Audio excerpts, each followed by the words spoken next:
Hello साथीहरु, म चाहिँ कसरी आफ्नो नयाँ ईपीएस को एडमिट कार्ड म्यानुफ्याक्चरिङ डाउनलोड गर्ने भनेर सिकाउन गइरहेको छु। फर्स्टमा क्रोममा जानुहोस्। क्रोमबाट EOERS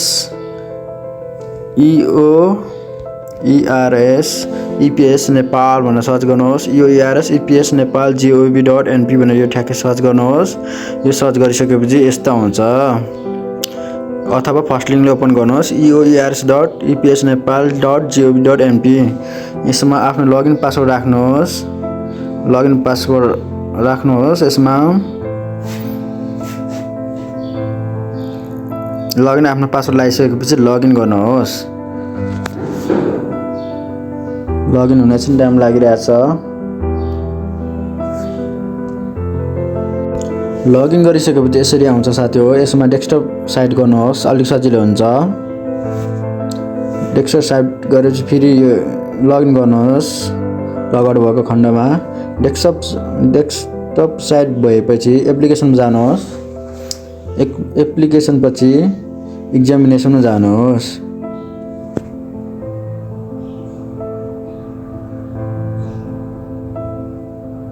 एक्जामिनेसनमा गएपछि यसरी यहाँ आइरहेको हुन्छ।